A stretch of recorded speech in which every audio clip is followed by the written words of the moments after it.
तरी देखील हा ऋणानुबंध असाच आयुष्यभर राहणार आहे. संस्कारांच्या पैलूंनी घडवली आम्हाला खेळलो भागवलं शिकलो या अंगणी असला तरी जीवनाचा दिवस आहे. निरंतर जगू आम्ही या अटीकाठाने. आजच्या या अगदी भावपूर्ण कार्यक्रमाचे अध्यक्षस्थान आपल्या शाळेचे मुख्याध्यापक श्री निर्मळ मुंडे सर यांनी स्वीकारावे अशी मी त्यांना आपल्या सर्वांच्या वतीने विनंती करते. आत्ताच माझी मैत्रीण बालिकांनी अध्यक्षपदाची जी सूचना मांडली तिला सर्वांच्या वतीने अभिनंदन देत आहे.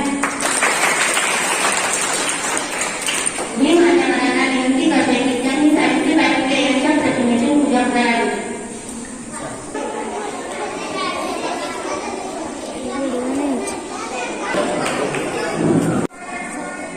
मंगलमय सुरुवात केली दूर करायला अंधाराला पुजूया आता प्रकाशाला पुजूया आता प्रकाशाला. धन्यवाद. मी मान्यवरांना पुन्हा एकदा आसन ग्रहण करण्यास विनंती करते. आता मुख्याध्यापक तसेच सर्व गुरुजनांचा सत्कार करण्यात येणार आहे. दिले तुम्ही ज्ञान आम्हा लाडीला तळा शाळेचा प्रेमाने शिकवले कधी रागवले पण त्या रागात कधी प्रेमळ करले असा प्रवास हा शिक्षणाचा.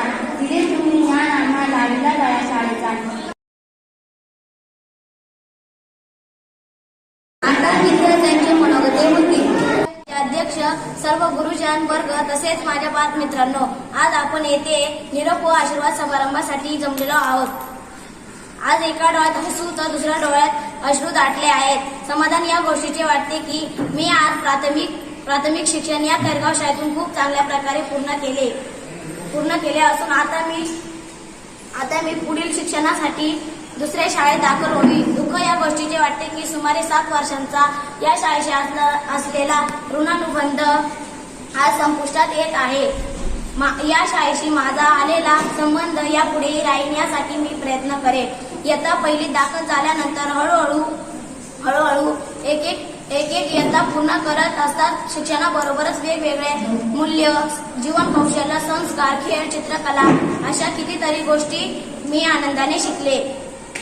यामागे माझ्या गुरुजनांचे अतिशय मोलाचे योगदान आहे. इयत्ता पहिली ते 3रीला आम्हाला गायकवाड सर होते, 4थीला वाघ सर, 5वीला साबळे सर, 6वी 7वीला Gawale sir, Shinde sir, Kulkarni madam व साबळे सर होते. गायकवाड सर हे अतिशय शांत स्वभावाचे परंतु खूपच हुशार आहेत. यांनी आम्हाला खूप मायेने शिकवले. वाघ सर देखील खूपच शांत स्वभावाचे, कमी परंतु महत्वाचे असेच बोलणारे. आम्हा अतिशय मायेने संस्कार देत शिकवले. साबळे सरांनी तंत्रज्ञानाचा वापर करून अशा या माध्यमातून आम्हाला शिकवले. 6वी 7वीचा काही काळ कोरोनामुळे शाळा बंद असल्याने आपल्याला सर्वांनाच आव्हानात्मकच गेला. परंतु तरी देखील Kulkarni madam, Shinde sir, Sable sir व गवळे सर यांनी वैयक्तिक मार्गदर्शन केले. मी सध्या इयत्ता 7वी शिकते. वर्ग शिक्षक श्री गवळे सर व शिंदे सर यांनी आम्हाला खूप चांगल्या प्रकारे शिकवतात. तंत्रज्ञानाचा उपयोग करून आम्हाला नवनवीन बाबी शिकवताना माणूस म्हणून कसे जगावे याचेही ज्ञान देतात. म्हणून या सर्व गुरुजनांची मी सदैव ऋणी राहील. धन्यवाद. दिलीप काळे. मी इयत्ता 7वीत शिकत आहे. यानंतर जड अंक करण्याने आम्हाला या शाळेचा निरोप घ्यावा लागेल. अतिशय दुःख वाटत आहे. या शाळेने आम्हाला ज्ञान, संस्कार व इत्यादी सुविधा देखील दिल्या आहेत. या शाळेचे आम्हाला निरोप घेताना आम्हाला खूप दुःख वाटत आहे. मी पहिलीला जेव्हा इथे आलो तेव्हा मला शिकवण्याकरता गायकवाड सर होते. त्यानंतर Wagh sir, Sable sir, Kulkarni madam, Shinde sir व गवळे सर यांनी मला जे काही ज्ञान दिले मी त्यांचे आभार मानतो व माझे 2 शब्द संपवले. समाधान झाले. इयत्ता 7वीचे शिक्षण घेत आहे. यानंतर काही दिवसांनी 8वीचे शिक्षण घेण्यासाठी मला या शाळेतून जड अंतर करण्याने निरोप घ्यावा लागेल. मला या शाळेने केवळ शिक्षणच नव्हे तर मला आयुष्यभर उपयोगी पडेल या कल्याण संस्कार देखील दिले आहेत. तसेच वेगवेगळ्या आरोग्याच्या सुविधा व इतरही कितीतरी पुरविल्या. माझ्यातील विविध गुणांना वाव मिळावा त्याबद्दल मी शाळेत सदैव ऋणी राहील. मला Gaikwad sir, Wagh sir, Sable sir, Shinde sir, Kulkarni madam तसेच 7वीचे वर्ग शिक्षक गवळे सर त्यांनी विविध विषयांचे ज्ञान दिले. त्याचबरोबर कधी न रागाता मला समजून घेतले. सर्वांचे मी ऋणी आहे. धन्यवाद. सूर्याचेही हृदय पागळते दिवस मावळत आल्यावर. सूर्याचेही हृदय पागळते दिवस मावळत आल्यावर. कठोर मनेही हळवी होतात निरोप समारंभ जवळ आल्यावर. आपण सर्वजण आज एका अतिशय भावनाप्रधान कार्यक्रमासाठी एकत्र जमलो आहोत. माणूस किती मोठा झाला हे देखील त्याला आपले बालपण आणि बालपणातील शिक्षण देणारी आपली शाळा सदैव आठवणीत असते. मला देखील माझी शाळा सदैव स्मरणात राहील. आयएसओ मानांकित असणारी माझी शाळा, डिजिटल शिक्षण देणारी माझी शाळा, जिल्हा राज्य राष्ट्रीय स्तरावर नाव लौकिक मिळवणारी माझी शाळा, खेळ, आरोग्य, पोषण आहार, जीवन कौशल्य इत्यादी भरभरून देणारी माझी जिल्हा परिषद खेळगाव प्राथमिक शाळा. मला सार्थ अभिमान आहे माझ्या शाळेचा आणि त्या शाळेसाठी मुलांसाठी अहोरात्र कष्ट घेणाऱ्या माझ्या गुरुजनांचा. आज मी जी काही तुमच्यासमोर उभी आहे ती केवळ या शाळेमुळे आणि माझ्या गुरुजनांमुळे. माननीय Gaikwad sir, Wagh sir, Sable sir, Kulkarni madam, Shinde sir आणि आता गवळे सर, तसेच Bambe sir, Todse madam, Jayant madam, आपले मुख्याध्यापक मोरे सर या सर्वांनी माझ्यावर शिक्षणाबरोबरच चांगले संस्कार देखील केले आहेत. साबळे सरांनी आम्हाला मराठी विषय अतिशय चांगल्या प्रकारे नाट्यकरणाचा उपयोग करून शिकवला. शिंदे सरांनी संपूर्ण इतिहास डोळ्यासमोर उभा केला. गणितीय सूत्रे, उदाहरणे अतिशय सोप्या पद्धतीने श्रीमती कुलकर्णी मॅडम यांनी शिकवले. इंग्रजी हा अवघड वाटणारा विषय असत खेळत विविध शैक्षणिक साहित्य तसेच उपक्रमांच्या माध्यमातून श्री गवळे सर यांनी शिकवला. मला या शाळेमुळे आकाशवाणीवर जाण्याची संधी मिळाली. विविध स्पर्धांमध्ये भाग घेता आला. या शाळेत मिळालेले ज्ञान मला भविष्यात एक चांगली नागरिक होण्यासाठी निश्चितच उपयोगी येणार आहे. याबाबत कोणतीही शंका नाही. शेवटी मी एवढेच म्हणेन की निरोप द्यावा, निरोप घ्यावा, परिणा कलेश मनी ठेवाल. निरोप द्यावा, परिणा कलेश मनी ठेवाल. आयुष्यात जेव्हा भेटाल तेव्हा स्मित वंदन जरूर करा. या काही दिवसात मी या शाळेत निघून जाणार आहे. या निमित्ताने हा कार्यक्रम आहे. या शाळेने केवळ मला शिक्षण नव्हे तर आयुष्यभर जगण्याची संधी दिलेली आहे. शाळेचे सन्माननीय मुख्याध्यापक श्री मोरे सर, आजच्या कार्यक्रमाला लाभलेले प्रमुख पाहुणे म्हणता येणार नाही तर घरचे सदस्य, शाळेचा आत्मा, आपल्या शाळा व्यवस्थापन समितीचे अध्यक्ष सन्माननीय राजेंद्र भाऊ गायकर, माझे सर्व शिक्षकवृंद, सहकारी बंधू भगिनी आणि सर्व विद्यार्थी मित्रांनो, आज एक आपण आगळ्या वेगळ्या कार्यक्रमाचे या ठिकाणी साक्षीदार होत आहोत आणि तो कार्यक्रम म्हणजे कोणता आहे तर निरोपाचा कार्यक्रम आहे. निरोप म्हटला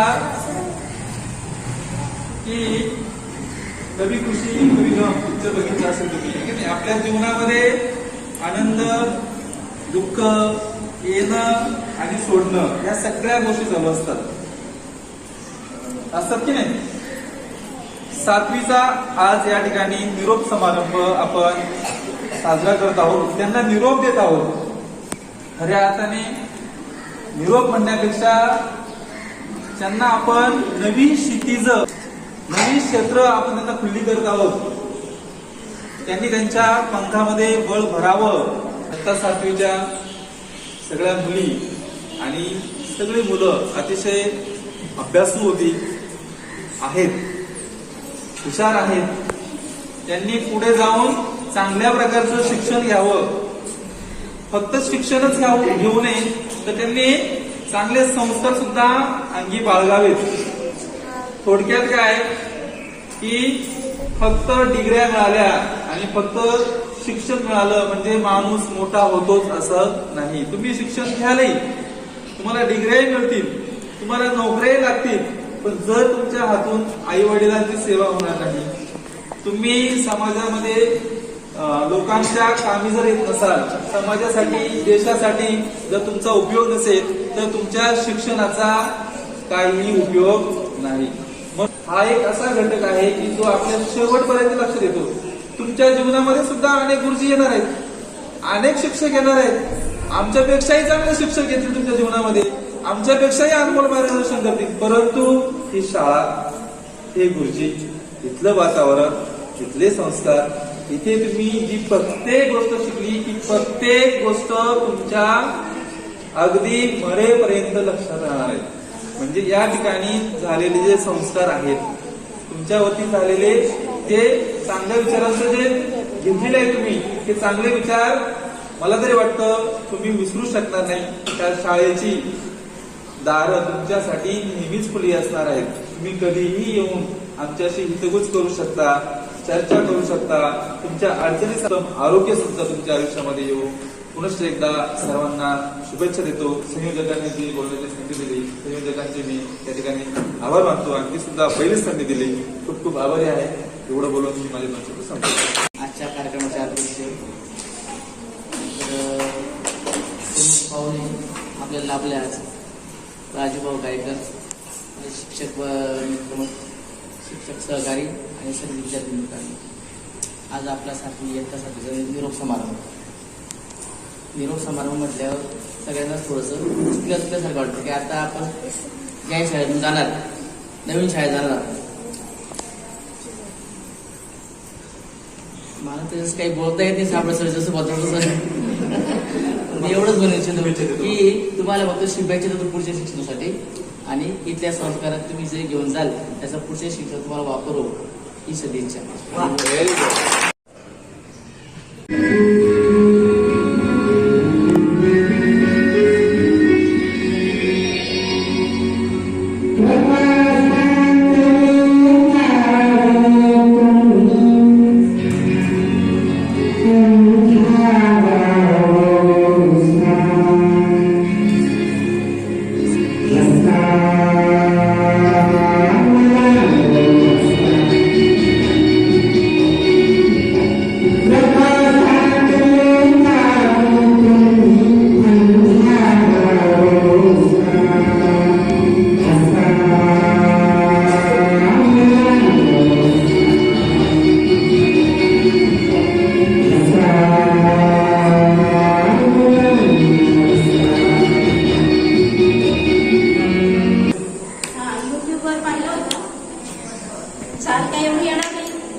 निरोप देता देता भावना दाटता, निरोप देता देता भावना दाटता, जा मुलांनो आता संपली सोबता, जा मुलांनो आता संपली सोबता, शब्द कानी पुन्हा आता पडणार नाही, पाऊलांच्या खुणा पुन्हा दिसणार नाही, शब्द कानी पुन्हा आता पडणार नाही, पाऊलांच्या खुणा पुन्हा दिसणार नाही.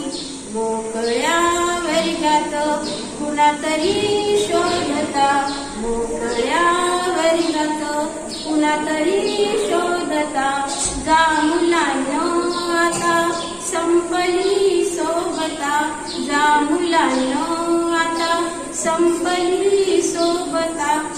दिस गेले कधी असे कळले नाही, मैत्रीचे क्षण आता उरले नाही, दिस गेले कसे कधी कळले नाही, मैत्रीचे क्षण आता उरले नाही. कोण कोठे भेटेल कधी कुणास नाही पता, कोण कोठे भेटेल कधी कुणास नाही पता, जा मुलांनो आता संपली सोबता, जा मुलांनो आता संपली सोबता.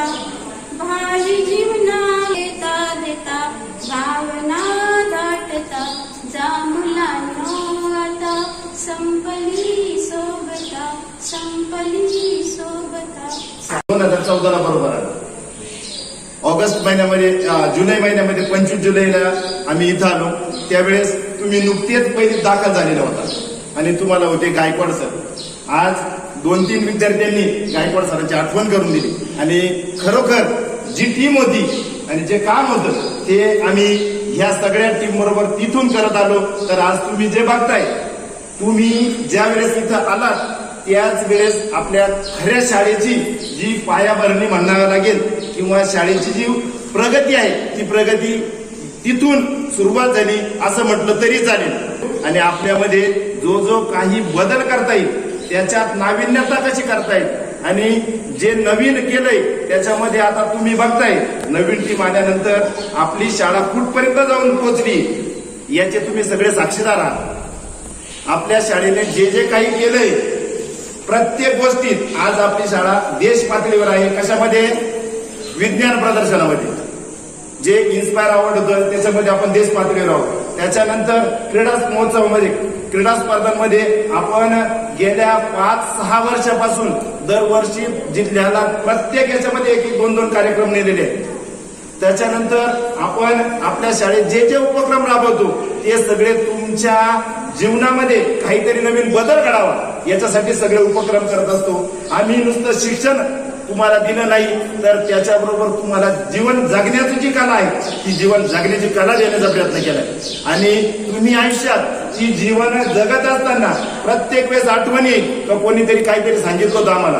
त्याच्यामध्ये तुमच्या याचा बदल करत राहा, अजून वाढवा आणि जेवढं जेवढं चांगलं घेता येईल ते चांगलं घ्या, चांगलं करा. आणि जे चांगलं केलंय त्याच्यामध्ये आपल्या गुरुजनांचा जितका हात आहे तेवढा त्याच्यापेक्षा जास्त जो सहभाग आहे तो कोणाचा आहे? आपल्या आईवडिलांचा. आणि आपल्या आईवडिलांकडं आयुष्यभर लक्ष द्यावा. आपण असे नागरिक व्हा स्वतः का आपल्या आईवडिलांना त्याचा अभिमान राहील, तुमच्या गुरुजनांचं राहीलच, त्याच्यानंतर तुमच्या गावालाही राहील. अशा प्रकारची आपण प्रत्येकानं आपल्या मनाशी एक खुणगाट बांधा आणि काहीतरी नवीन करायचं आहे, नवीन जीवन जगायचं आहे आणि त्या जीवनामध्ये मला यशस्वी व्हायचंय असा प्रयत्न करा. एवढं बोलून माझे 2 शब्द संपवतो. पुढील आयुष्यासाठी विद्यार्थी आज आपण निरोप समारंभासाठी जरी जमलो आहे तरी तुम्ही आम्हाला नीट दिसणारच आहात, हो की नाही? ह्या शाळेत आपण जे घेतलं आहे ते आपण नेहमी लक्षात ठेवा आणि चांगल्या गोष्टी लक्षात ठेवा, वाईट गोष्टी विसरून जायच्या. नेहमी चांगल्या वाईट दोन्ही बाजू असतात जीवनात. चांगल्या गोष्टी लक्षात ठेवायचं, खूप मोठं व्हायचं. या माझ्याकडून खूप खूप शुभेच्छा. धन्यवाद. मित्रांनो, आमच्या आयुष्यात तुमच्या आयुष्यात तरी 1 किंवा 2दा येतो, पण आमच्या आयुष्यात दरवर्षी असा एक प्रसंग येतो की तो अतिशय भावनाप्रधान असा, तो म्हणजे निरोप समारंभाचा. प्रत्येक वर्षी कुठली ना कुठली तरी एक बॅच तिला आपण निरोप देत असतो. खरं तर या कार्यक्रमाला निरोप समारंभ म्हणू नये असं मला वाटतं, म्हणून खाली आपण आशीर्वाद सुद्धा टाकलेला आहे. निरोप हा तात्पुरता असतो आणि आशीर्वाद हे चिरंतन असतात. आणि आमच्या सगळ्यांचे आशीर्वाद तुमच्या पाठीशी सदैव आहेत. सर्वांनी तुम्हाला शुभेच्छा दिल्याबरोबर एक पालक आणि त्याच्यानंतर शिक्षकाची भूमिका अशी असते की जास्तीत जास्त वेळ तो विद्यार्थी ते मूल शिक्षकांच्या ताब्यात असतात. ते आम्ही आमचं कर्तव्य पार पाडलं. परंतु तुम्ही या ठिकाणाहून नेमकं काय घेऊन जाणार ते तुम्हाला भावी काळात उपयोगात ठरणार आहे. आता बसलेल्या विद्यार्थ्यांपैकी कितीतरी विद्यार्थी वेगळ्या वेगळ्या क्षेत्रांमध्ये काम करणार आहे. हे कशावरून सांगतो की आतापर्यंत केलेल्या सेवेमध्ये अजूनही काही विद्यार्थ्यांचे जेव्हा फोन येतात तेव्हा सांगतात की सर मी आज शिक्षक आहे, मी इंजिनियर आहे, मी डॉक्टर झालेलो आहे, मी पोलीस दलात आहे, मी सोल्जर आहे वगैरे वगैरे. त्यावेळेस सर्वात जास्त आनंद माझ्या शिक्षकाला होतो. आता याचा अर्थ असा नाही की ज्यांनी शेती केली किंवा जे घरीच आहेत, व्यवसाय करत आहेत ते खूप कमी आहेत असं अजिबात मानायचं काही कारण नाही.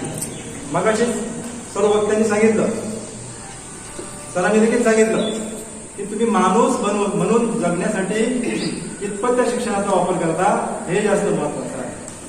आणि म्हणून आपल्या शिक्षणाचा वापर आपल्याला पुढे भविष्यात एक चांगला नागरिक म्हणून जगण्यासाठी कसा होईल हा प्रत्येकाने विचार करणं खूप गरजेचं आहे. आता आपल्या 7वीच्या वर्गाकडे येऊ, ज्यांना आपण आता निरोप देतो आहोत. 7वीचा वर्ग म्हणजे असा होता की कोणीतरी सांगितलं बालवक्त्यांपैकी की कोरोनामध्ये पूर्ण 2 वर्ष गेले आणि 5वीतून 7वीत कधी आलो तेच आम्हाला कळलं नाही. तर आम्हाला सुद्धा त्याची रोखणूक आहे, कारण प्रत्येक गोष्ट आपल्या हातात नसते. आणि कोरोना त्यावेळी देखील ते बाहेर कार्यक्रमांमध्ये व्यस्त होते, तरी देखील खैरगाव शाळेत पोटी म्हणा किंवा विद्यार्थ्यांप्रती असं त्यांचं प्रेम म्हणा किंवा मुळात एक विद्यार्थी आणि शिक्षक त्यांच्यामध्ये असल्यामुळे म्हणा साहेबांनी काल आपल्या कार्यक्रमाला उपस्थिती तर लावलीच, पण जास्तीत जास्त वेळ आपल्या या मेळाव्यासाठी दिलेला होता. आणि त्याच वेळेस सहज भाविका आणि जे काही संयोजक होते आजच्या कार्यक्रमाच्या त्यांनी साहेबांना लगेच निमंत्रण दिलं आणि त्या निमंत्रणापोटी साहेब आज इतर कामं असून सुद्धा आपल्या या कार्यक्रमाला उपस्थित राहिले, त्याबद्दल मी त्यांचं ऋण व्यक्त करतो आपल्या सगळ्यांच्या वतीने. लहरों से डरकर नौका पार नहीं होती, कोशिश करने वालों की हार नहीं.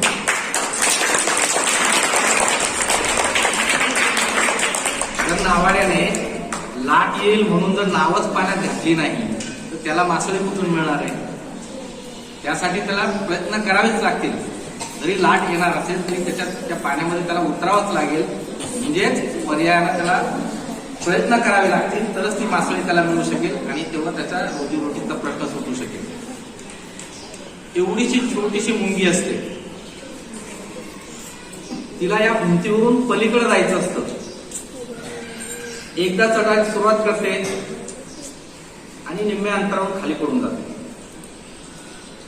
मग आता एकदा पडल्यानंतर तिने जर असा विचार केला नको जाऊ दे बाबा, खाली पडून येतो आपण काही चढायचं नाही. तिचं ध्येय काय आहे? ती भिंत ओलांडून पलीकडे जाणं. पण तिने जर प्रयत्न करणं सोडून दिलं तर ती भिंतीच्या पलीकडे जाऊच शकत नाही. ती पुन्हा प्रयत्न करते, पुन्हा पडते, पुन्हा प्रयत्न करते आणि एक वेळ अशी येते की ती तिच्या ध्येय साध्य करण्यामध्ये ती यशस्वी होते. ती भिंत ओलांडून पलीकडे जाते. आणि म्हणून तुमच्या पुढील आयुष्यामध्ये सुद्धा सतत प्रयत्न करत राहणं हे तितकंच गरजेचं आहे. आता तुम्ही 7वीला तुमच्या सुदैवाने तुम्हाला या शाळेमध्ये जो स्टाफ मिळालेला आहे, जे शिक्षक मिळाले, ज्या शिक्षिका मिळालेल्या आहेत, तुम्ही खूप सुदैव आहात की उच्च विद्या विभूषित. आता हे साबळे सर आहेत. साबळे सरांनी खरं तर कॉलेजच्या मुलांना शिकवलं पाहिजे. एवढी विद्वत्ता, एवढी पात्रता यांच्यामध्ये आहे. पण असं इतकं शिकलेलं व्यक्तिमत्व तुम्हाला शिक्षक म्हणून लाभलं. प्रत्येक शिक्षक कसा आहे? पैलू पाडलेला किंवा चौरंगी चिरा म्हणून यायला असे शिक्षक तुम्हाला लाभले.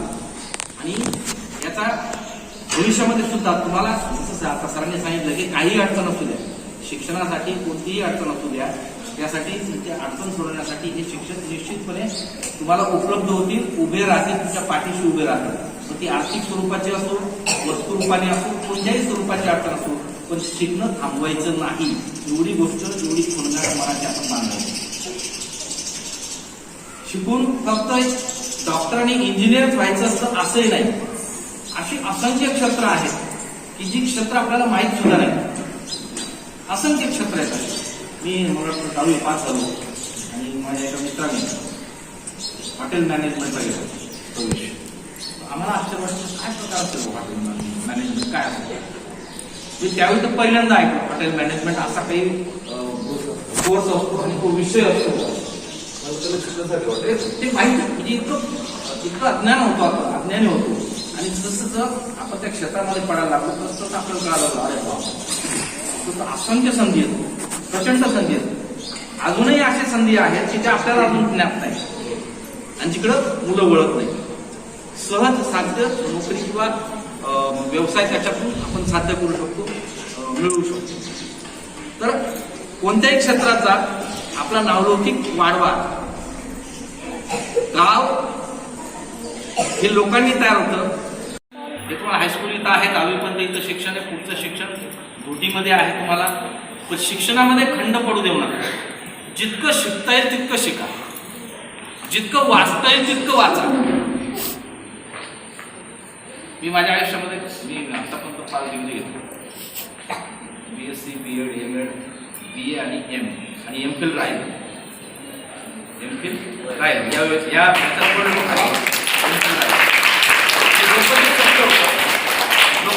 जोपर्यंत शक्य होतं तोपर्यंत तुम्ही शिकत राहिल्यावर मात्र नाही. तो खंडित पडू दिला कंटिन्युअस. मला 35-33 वयापर्यंत मी कंटिन्यू शिकत.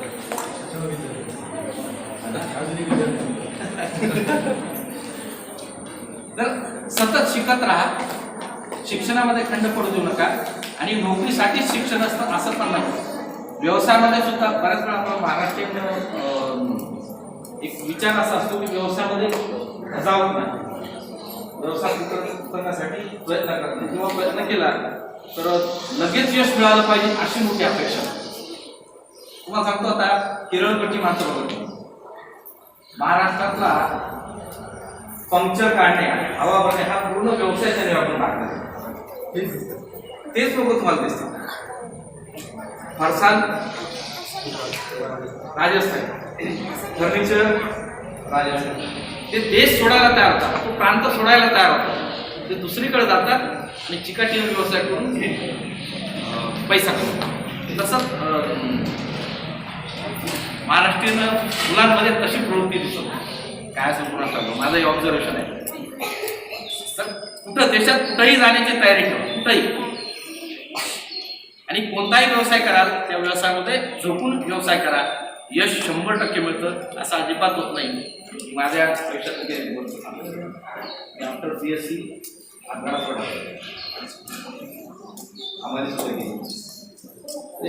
कामाची लाज बाळगायची नाही. कामाची अजिबात लाज बाळगू नका. त्यामुळे एक मला बेनिफिट असा झाला की कुठेही गेलो, मी आधी कधी असो, एखाद्या मित्राच्या मुलीच्या लग्नात असतो ना, डाळीची बांधली उचलेल मोबाईल मी तिथं असा विचार करत नाही कधी आपण आधी करू कसं वाढावं असा अजिबात नाही. कदाचित तो संस्कार, आईचा संस्कार तो माझ्या याच्यावर असेल, त्यामुळे मी कुठेही लगेच कामाला झोपून जातो, लाज नाही बाळगत. श्रमप्रतिष्ठा ही आयुष्यभर जातात. कुठलंही काम हलकं आणि भारी असं कधीच नसतं. मला गांधीजींच्या बाबतीत माहिती असेल, स्वतःच शौचालय स्वतः साफ करायचं.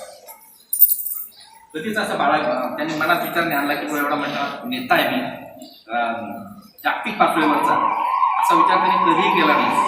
कुठलंही काम हलकं आणि भारी असं कधीच नसतं. त्यामुळे श्रमप्रतिष्ठा बाळगा अशी अपेक्षा मी या ठिकाणी व्यक्त करतो. आणि सतत शिकत राहा, पुन्हा पुन्हा सांगतो, सतत शिकत राहा, सतत कार्यरत राहा, शिकत राहा, एवढीच अपेक्षा मी या ठिकाणी व्यक्त करतो. आणि माझे 2 शब्द या ठिकाणी थांबवतो. धन्यवाद.